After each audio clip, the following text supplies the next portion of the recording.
네, 정치부의 박유미 기자가 나와 있습니다. 몇 가지 짚어보겠습니다. 그동안 윤 전 총장이 직접 뭔가를 말한 적은 거의 없어 보이고요. 그래서 이번에 출마 선언이 시험대가 될 것 같습니다. 그래서 시점을 많이 고민을 했을 텐데 왜 6월 29일입니까? 네, 당초 27일쯤이 거론이 됐습니다. 그런데 그 사이 캠프 대변인이 깜짝 사퇴를 했고요. 네. 또 엑스파일 논란까지 불거졌습니다. 그래서 캠프의 전열을 정비하느라 다소 시간이 걸린 측면이 있습니다. 그럼에도 오는 2일 윤 전 총장의 장모 최모 씨의 의료법 위반과 관련한 1심 선고 공판도 예정이 돼 있습니다. 예. 그 이후까지 시간을 끌면 아무래도 좀 부담이 있었을 것으로 보이고요. 또 엑스파일에 장모 관련 의혹이 포함돼 있다고 알려져 있는데 정치 참여 선언으로 인해서 국면 전환의 효과도 기대한 것으로 보입니다. 네. 그리고 또 날짜 자체를 보면 6월 29일입니다. 6.29 선언, 그러니까 6월 민주화 항쟁의 결실을 맺는 날이다.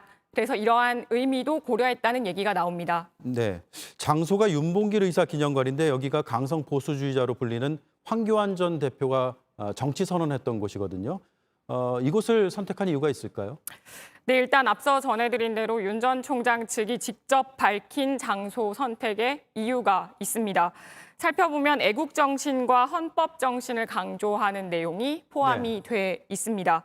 그런데 현실 정치의 지형으로 볼 땐 사실상 보수층을 겨냥한 선택이 아니냐, 뭐 이런 말들이 나옵니다. 실제 윤 전 총장의 오랜 측근은 JTBC에 그 애국심이 보수의 정신적 토대를 이뤄야 한다는 윤 전 총장의 믿음이 반영된 선택일 것이다, 이렇게 설명을 했습니다. 네. 다만 이 장소에서 직접 어떤 메시지를 어떤 유권자층을 겨냥해서 내놓을지는 지켜봐야 할 것 같습니다. 또 장소와 관련해서는 저희가 기념관 측에 좀 문의를 해봤는데요. 그 윤 전 총장 측이 연락을 한 게 불과 어제라고 합니다. 막판까지 장소 여러 개를 놓고 상당히 고민을 한 것으로 보입니다. 네. 그동안 전원 정치 비판 많았습니다. 그러니까 소통의 문제죠.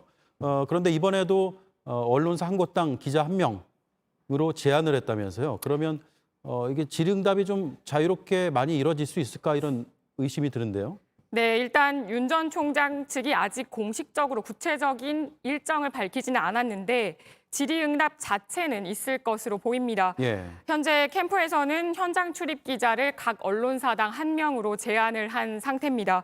그렇지만 당연히 엑스파일에 대한 입장부터 그리고 그 내용에 대한 해명까지 기자들의 질의가 있을 것이고 윤 전 총장은 이에 대해서 답변을 해야 할 것으로 보입니다. 네, 알겠습니다. 여기까지 듣겠습니다. 정치부의 박유미 기자였습니다.